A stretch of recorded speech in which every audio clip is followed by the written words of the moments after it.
Nosso boa noite a todos, em mais uma oportunidade que se renova de refletirmos sobre o Evangelho de Jesus. Nesse final de ano, nós fizemos algumas reflexões acerca daquilo que atualmente nós vivenciamos. Nos veio à mente período da meninice, um período em que os nossos pais nos passavam ensinamentos nobres, princípios e valores que nós tínhamos que levar com todo rigor, porque a educação à época, não mais a educação moderna, mas os pais davam aos filhos a educação conforme eles entendiam que precisavam educar os filhos. Foi uma educação severa nesse sentido que nós recebemos. E nós começamos a imaginar tudo caminhava tão bem. Havia um respeito muito grande pelos pais.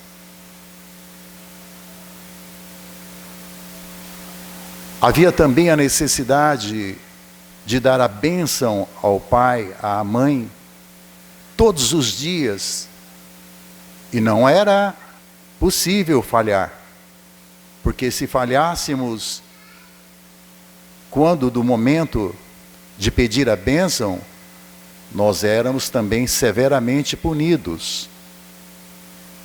E aí começamos a fazer um paralelo entre todos esses valores do passado com os valores atuais. Bem, naquela época nós não tínhamos toda essa tecnologia que temos hoje à nossa disposição. Nós não tínhamos absolutamente nada de industrialização. O trabalho era bruto. Digo bruto porque assim era o ofício de meu pai, que algum tempo depois foi sobrepujado pela industrialização e ele ficou sem o ofício porque as coisas mudam. Mas os valores e princípios que ele nos ensinou ficaram marcados indelevelmente em nossos corações. Alguém que não teve a oportunidade de sentar em um banco escolar, que aprendeu a assinar o nome, a escrever o nome no período militar, mas tinha a visão de que era necessário dar aos filhos, ainda que a mãe estivesse ausente por questões de saúde mental, não só o alimento material, mas o alimento dos princípios saudáveis e sadios. Aquilo que é teu, se você obteve pelo teu trabalho, pelo teu suor. Aquilo que não lhe pertence, não lhe pertence. Então eram frases imperativas que nós ouvíamos naquela oportunidade e começamos a observar a atualidade com tanta intolerância. Leituras que nós muitas vezes observamos nos jornais, nos meios de comunicação em massa, filhos que tiram a vida dos pais, do pai, da mãe, ou situações até em que o filho tira a vida de uma família toda. E aí nos questionamos onde fica o sentimento cristão dessas criaturas. Essa é uma realidade que nós temos observado. E embora alguém possa questionar qual é a similitude com o trabalho da noite, onde nós viemos aqui buscar conhecimento e reflexões acerca do Evangelho de Jesus, qual a similitude que existe entre isso? São realidades que nós precisamos enfrentar. Logicamente que a nossa reflexão também passou por tudo aquilo que nós vivenciamos neste momento, com o número de pessoas que se avolumam também para o trabalho fraterno, para o estudo dentro da doutrina, não só da doutrina espírita, como em todas as casas de oração do bem, ensinam no sentido de que os nossos corações possam ficar mais enternecidos diante de tanta miséria que graça à nossa volta. Então tudo isso passou para observar também as empresas que aqui se encontram. E essa reflexão foi de encontro a uma delas, que nem de Três Lagoas é, mas que entrou em contato conosco para dizer que todo final de ano escolhe uma instituição que realiza a tarefa de acolher vidas. E no ano de 2022 escolheu a nossa instituição, a instituição que nós dirigimos, a instituição pela qual nós somos responsáveis, que agasalha os idosos. Ela foi escolhida para que eles pudessem colocar algo que nós diríamos de responsabilidade social à disposição desses idosos, acreditando na seriedade do trabalho que lá é desenvolvido. Isso não ficou tão somente no verbo, na conversa que tivemos com esses dirigentes dessa empresa. Depois foi traduzido literalmente num contrato de doação, onde havia tão somente a entrega de valores para a aquisição de bens para os idosos, de acordo com as nossas necessidades, de acordo com o nosso pensamento, com a nossa orientação. Comprem o que vocês precisam para atendimento dos idosos. E no contrato não constava sequer a necessidade de prestar contas. Logicamente que, passado algum tempo, depois de adquirir todos os bens que nós tínhamos em mente, que estavam programados, nós vamos prestar contas sim, mesmo que o contrato não reze. Mas é parte dos princípios e valores que nós temos desde aquela época de criança, que os nossos pais nos ensinaram, que é preciso demonstrar de maneira cabal, clara, que nós utilizamos os valores adequadamente em favor dos idosos. Então são algumas reflexões que fazem com que nós tenhamos direcionamentos adequados, que compreendamos por que tantas pessoas se aproximam para o trabalho na tarefa de servir outras criaturas, como nós temos na Casa da Sopa, que já não é uma casa da sopa, é uma casa onde serve refeições para inúmeras pessoas, de segunda a sexta-feira, e nós não sabemos quem são essas pessoas, porque o alimento é dirigido, é direcionado àqueles que se apresentam, a quem tem fome. Não se faz um questionamento qualquer. Não sabemos o nome dessas criaturas.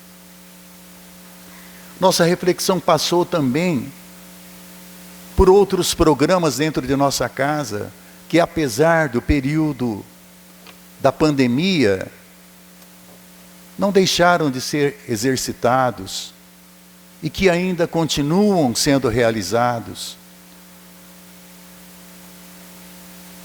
A nossa campanha do quilo, que atende várias famílias mensalmente, e agora eles já não vão buscar os alimentos lá, na sede da campanha do quilo, naquele quarteirão que nós chamamos de quarteirão da fraternidade. Os nossos irmãos que atuam nesse setor da campanha do quilo, não só buscam os alimentos, mas por meio de doações, e a fraternidade cada vez se expande mais, isso nós temos observado, mas eles levam também até a casa das pessoas necessitadas e fazem a entrega. Passou pela nossa reflexão também o projeto Enxoval de Bebê, talvez o único projeto na cidade de caráter social que atende mamães precoces, jovens que ficaram grávidas, que muitas vezes se perdem nas dificuldades que advêm em razão da gravidez, encontram ali na nossa casa, no projeto Enxoval de Bebê, um enxoval completo, que todos os meses é entregue àquelas mamães, àquelas meninas.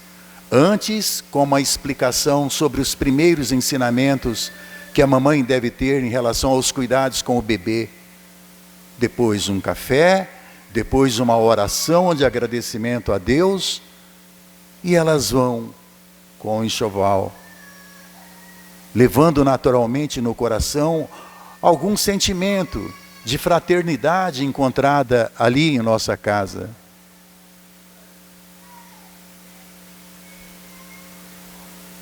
Outro projeto também que nós observamos, o brechó Mercatudo,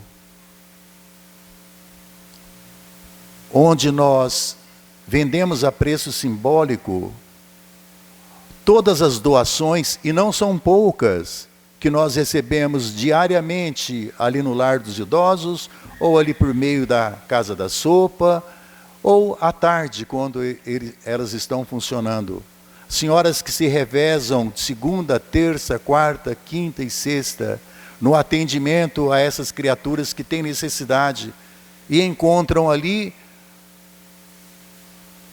roupas, basicamente, a R$1, R$2, R$3, R$5, a preços simbólicos, para atender às necessidades, e esse valor também é revertido para as despesas do Lar dos Idosos. Então são tantas as vertentes de fraternidade que nós vemos no dia a dia, e isso supera em muito a intolerância e as dificuldades que nós observamos entre os homens. Dificuldades que nós ouvimos na lição introdutória que a dona Edith passou, que muitas vezes nós não encontramos tempo para a tarefa de dedicar algumas horas por semana em favor de outrem, porque nós estamos esperando o momento adequado, nós estamos esperando o novo ano, nós estamos esperando ganhar na loteria, para ajudar primeiramente os familiares, depois aqueles que nos cercam. Nós estamos sempre esperando alguma coisa para iniciar a tarefa de atender aqueles que necessitam. Muitas vezes, nem uma hora por semana nós dispomos. Nós não dispomos porque falta vontade. Não dispomos porque ainda não compreendemos o Evangelho de Jesus. Mas o Evangelho nos pede que tenhamos todo cuidado em relação aos ensinamentos que Jesus nos passou. E Ele pediu que nós pudéssemos amar uns aos outros, amar ao próximo como a si mesmo.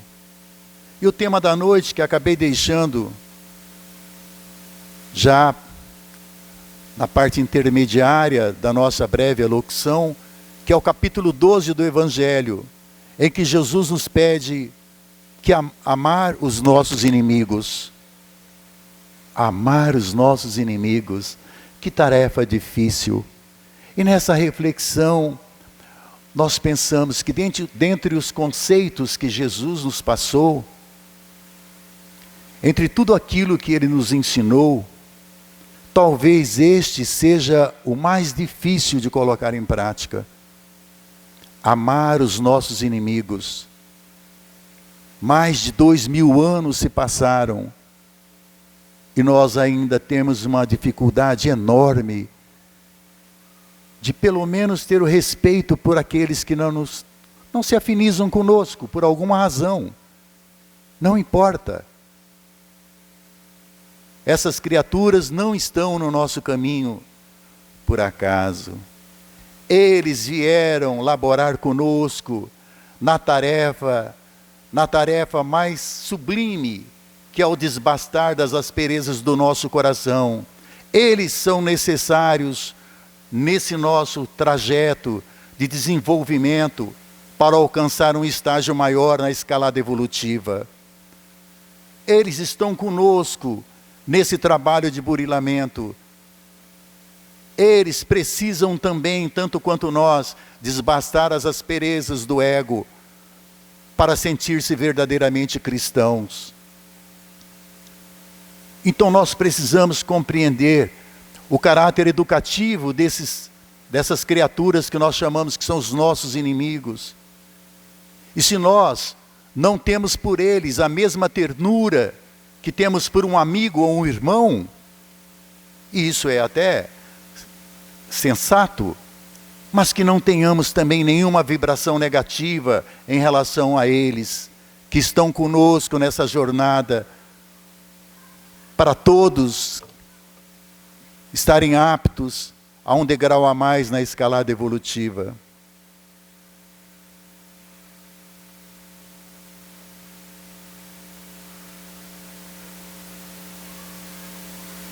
No Novo Testamento, nós encontramos na narrativa de Lucas, que certa feita Jesus iria visitar Jericó. Já conhecemos esta passagem de Jesus, mas é sempre bom retornar a ela para que nós possamos compreender a mudança de uma criatura, o que leva uma criatura a alterar tudo aquilo que vinha realizando. E nós somos mestres em ficar tranquilos, né, no local onde nos encontramos, com indiferença em relação à melhoria íntima que nós precisamos ter. E diz o texto, em relação a essa criatura, entrando e caminhando rumo ao centro da cidade, quando Jesus visitava Jericó, acontece um fato interessante. É que naquela cidade havia um homem, chefe dos publicanos, muito rico, poderoso, que soubera da visita do Mestre Jesus. Nome dele? Zaqueu. Ele apressou-se correndo, pois queria conhecer Jesus. Conhecer Jesus para aquele homem que já se propagava como o Messias da humanidade. Ele chegou cedo, ficou no meio da multidão para que pudesse aguardar a passagem do Mestre. Mas como tinha baixa estatura, muito pequeno, ele teve uma ideia um pouco estranha, mas que funcionou. Havia uma árvore típica da região da Palestina, por onde Jesus passaria. Então, para poder vê-lo, Zaqueu subiu nessa árvore. Ele estava determinado que veria Jesus, e assim o fez. E ao passar por aquela árvore, Jesus para e olha para o alto e diz a Zaqueu: desce depressa, porque hoje me convém pousar em sua casa. Zaqueu desce da árvore e muito rapidamente busca o caminho de casa, pois exultante dizia a todos que receberia Jesus. E há de se convir que para recepcionar Jesus, ele necessitava estar preparado. Ele precisava ajeitar tudo, de sorte que adentrando sua casa, fosse Jesus bem recepcionado. Ele e sua família fizessem a refeição junto com o Mestre. E assim aconteceu. Jesus foi até a casa de Zaqueu. E como era comum naquela época, quando alguém recebia uma visita em sua casa, por mais singelo que fosse o alimento, deixava portas e janelas abertas para que todos pudessem ver quem era o anfitrião, quem era o visitante e o que lhe era ofertado, o que estava acontecendo, quem era o companheiro que compartilhava o alimento naquele dia. Mas o povo lá fora começava a murmurar uns com os outros. Como é que ele, Jesus, é capaz de se alimentar na casa desse aí, que é um pecador? Não muito diferente do que nós pensamos hoje, né? Zaqueu, emocionado, comovido pela visita, cheio de contentamento, reconhecendo em Jesus aquela figura capaz de despertar qualquer sentimento e operar grandes transformações em nossa vida, levantou-se da mesa de refeição e disse a Jesus: eu estou disposto a dar a metade de minha fortuna para os pobres. E se por acaso prejudiquei alguém nos negócios, eu quero restituir 4 vezes mais o prejuízo que causei. Jesus então se levanta e diz aquela frase que todos nós conhecemos: eis que entrou a salvação aqui nesta casa, hoje. Este também é o filho de Abraão, pois o Filho do Homem veio buscar e salvar o que estava perdido. Esta é, em síntese, uma narrativa de Lucas, registrando-nos esse maravilhoso e importante encontro de Jesus com Zaqueu. Que ensinamentos nós podemos tirar desse episódio? Zaqueu era um homem importante, embora não fosse benquisto pela comunidade. Era chefe dos publicanos. Publicanos eram as pessoas que recolhiam os tributos, os impostos. Ele era temido e até respeitado pela posição que assumia. Os publicanos nunca eram bem recebidos, pois geralmente eram hebreus, mas serviam o Império Romano. Os publicanos eram fiscais de Roma, cobravam taxas e impostos que o povo pagava e que depois eram transferidos ao tesouro romano. Zaqueu não era assalariado, e como não se tinha um pagamento, tornara-se aquilo que hoje nós chamamos de comissionado. Recebia um percentual, e assim quanto mais impostos recolhesse, maior seria o valor de sua comissão. Esses publicanos que realizavam esse trabalho, chefiados por Zaqueu, eram sabedores que se recolhessem X, mínimo estabelecido pelo Império Romano, receberiam como comissão apenas aquilo que pudesse angariar, além daquele mínimo. Ou seja, naquela época já existiam metas de arrecadação. Desse modo, como eles eram gananciosos, cobravam mais, exorbitavam na atuação fiscalizadora, de tal forma que suas comissões fossem maiores. O povo, obviamente, não tinha um apreço pelos publicanos, pois eram explorados por eles. Então vejam que a corrupção não é coisa recente, já existia naquela época. Ocorre que mesmo sendo chefe dos publicanos em Jericó, com bons rendimentos, ele não estava satisfeito, não era feliz. Ele queria ver Jesus do mesmo modo que nós queremos ver Jesus. Nós já tivemos notícia que ele vai passar por aqui. Sim, Jesus vai passar por aqui. Talvez não como a melodia de Roberto Carlos, né? Eu sei que ele um dia vai voltar e nos mesmos campos procurar o que plantou e colher o que de bom nasceu, chorar pela semente que morreu sem florescer. Sim, ele vai adentrar a nossa cidade, vai adentrar a cidade dos nossos corações, e nós queremos vê-lo sim, mas há impedimentos, há obstáculos que nos impedem de ver Jesus. E no caso de Zaqueu, foi muito bem caracterizada a sua pequenez, a sua estatura física, mas ele encontrou uma saída. Simbolicamente, o maior impeditivo que nós temos, que Zaqueu teve, melhor dizendo, para agilizar, correr para aquela deficiência, corrigir aquilo, se libertar com presteza, para que então pudesse enxergar aquele que lá lá no fundo de sua alma, já seria o condutor de seu destino, de seu novo roteiro de vida. E para superar essa pequenez espiritual, temos que buscar um estado mais elevado de consciência. Zaqueu superou a pequenez da estatura física. Nós temos que superar a pequenez da nossa estatura espiritual.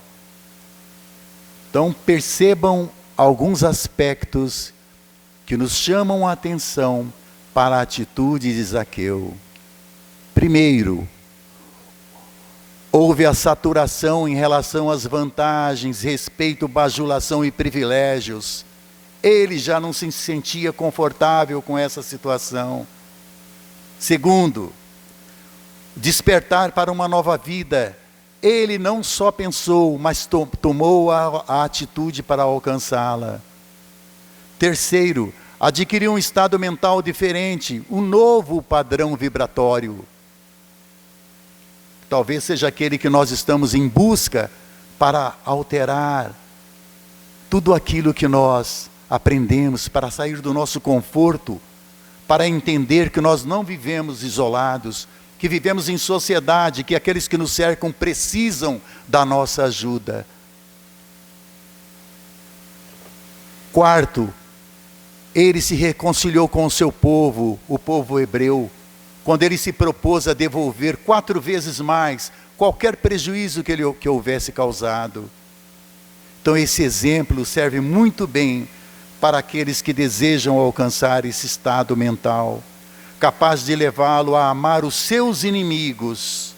E assim a doutrina espírita nos convida nesta noite para uma reflexão, para que olhemos para dentro de si, que observemos o preceito dos primórdios da antiguidade, ditado por Sócrates: conhece-te a ti mesmo, porque a partir do momento que nós conhecermos as nossas deficiências, e não são poucas, nós vamos conseguir também debelar aos poucos essas deficiências, por atitude, não só por palavras.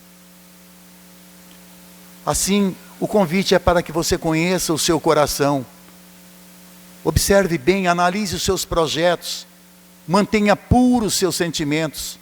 Não deixe que o orgulho, a vaidade, a inveja domine os seus pensamentos. Pensamentos são reflexos de nossas atitudes. Pensamos, os sentimentos alimentam e de repente as mãos executam nem sempre aquilo que é melhor para o nosso crescimento espiritual. Olhe para trás, veja os obstáculos que já foram superados, veja o quanto nós aprendemos nesta vida e quanto já crescemos, desde os princípios e valores que os nossos pais nos ensinaram, de dar bênção, de atender com educação, com respeito os mais idosos, de respeitar os nossos mestres, os nossos professores. Tudo isso acabou constituindo o nosso caráter, para que hoje nós estivéssemos aqui, lembrando sim dos nossos pais, porque eles foram sim os nossos primeiros mestres. Então olhe para trás, olhe para o lado, veja quanta dor. Socorre a quem precisa de você, ame o próximo e seja sensível para perceber as necessidades daqueles que estão à nossa volta. Olhe para baixo também, não pise em ninguém. Perceba as pequenas coisas e aprenda a valorizá-las. Há muitas criaturas na miséria, mas que também sonham, como nós. Como bem traduziu o poeta mineiro Drummond de Andrade: cuidado por onde andas, é sobre meus sonhos que tu caminhas. Todos nós temos sonhos, eles também. Eles estão à nossa volta. Às vezes com o sonho, não de caminhar conosco, mas às vezes de ter um par de sapatos, o sonho de ter o alimento adequado, ou a felicidade de, estando doente, se curar, com o nosso auxílio. Por isso não podemos passar com indiferença por eles. Olhe para cima, há um Pai que tudo vê e provê. Esse é o Senhor da vida, que nos ama muito e tem todas as coisas sob seu controle. Paulo de Tarso, o apóstolo dos gentios, nos adverte: nós não deveríamos nos conformar com esse mundo, mas transformá-lo pela renovação de nossa mente. Sem mudança mental, qualquer mudança física é carente de sedimentação. Ela se desfaz diante do mais leve empecilho ou dificuldade. Afinal, para que estamos nesse mundo? Estamos aqui para aprender. Estamos aqui para aprender a sair desse mundo. A sair, sim. Alguém tem dúvida que nós vamos sair desse mundo? E que os valores que nós amealharmos aqui constituem a riqueza que nós iremos apresentar na nova jornada?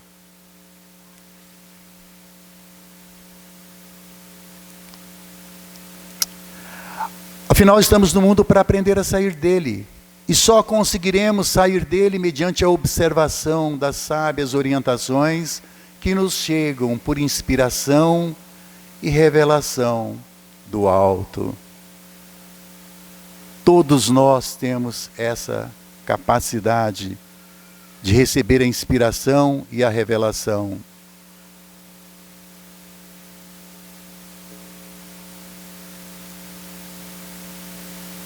No campo do aprendizado, nesse aprendizado para o qual nós estamos aqui, vamos compreender e valorizar a dor.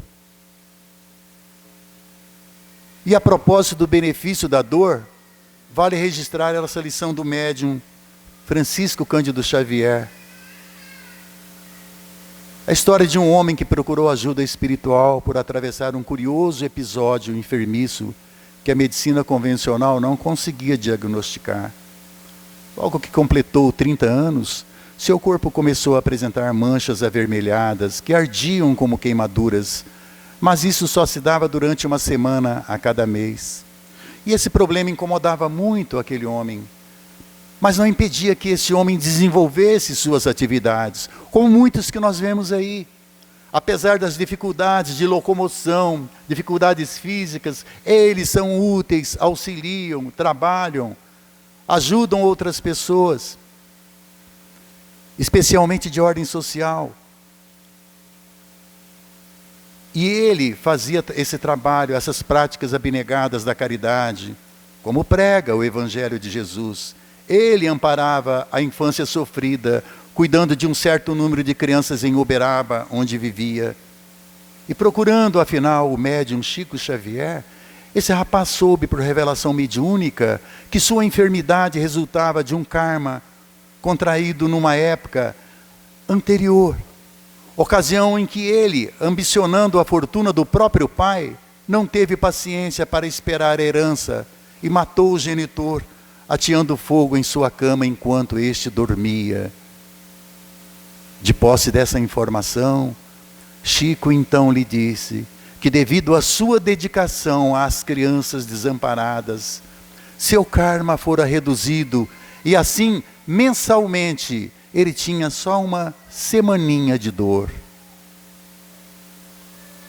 E nós? Qual tem sido a nossa postura em relação ao amparo ou às atitudes que nós tomamos em relação àqueles que nos cercam? Amai os vossos inimigos, disse Jesus. É dos tópicos evangélicos mais repetidos no mundo cristão. E de todos, o menos praticado. E a razão última e mais profunda dessa falta de prática do amor aos inimigos nasce de uma falsa compreensão das palavras do Mestre. Exemplifiquemos. Alguém é meu inimigo e eu sou inimigo dele. Então ambos estamos no mesmo plano negativo, nas trevas, ele e eu. Alguém é meu inimigo, mas eu não sou inimigo dele. Então ele sim está na zona negativa das trevas, mas eu estou na zona positiva da luz. Ora, como a luz sempre atua positivamente rumo à construção e as trevas atuam negativamente rumo à destruição, é certo que no caso de um encontro mútuo entre a luz e as trevas, o positivo eliminará o negativo, e não vice-versa. A luz brilha nas trevas, mas as trevas não conseguem extinguir a luz. Se odeio a quem me odeia, acrescento negativo ao negativo, aumentando as trevas do mundo. Se deixo de odiar a quem me odeia, não aumento os fatores negativos, mas também não destruo o que existe, deixando as trevas no status quo ante. Se amo a quem me odeia, neutralizo o negativo do meu inimigo com o meu positivo, eliminando assim as trevas e dando vitória à luz. E este é o único modo eficiente de tornar o mundo melhor. Substituir as trevas negativas do ódio pela luz positiva do amor. O amor que Jesus veio nos ensinar.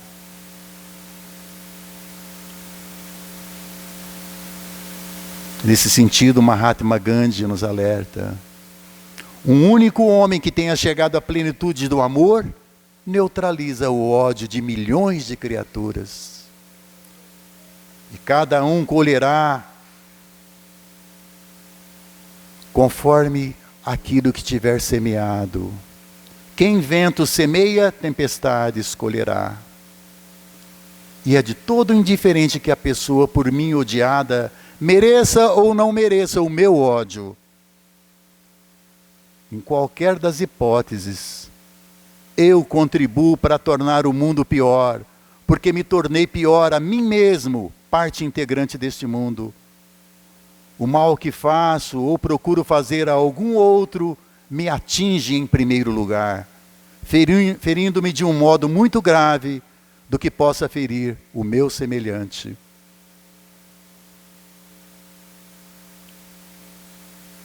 Amar seus inimigos é, assim, um preceito de sabedoria cósmica, porque promove a autorrealização do homem, a sua verdadeira cristificação.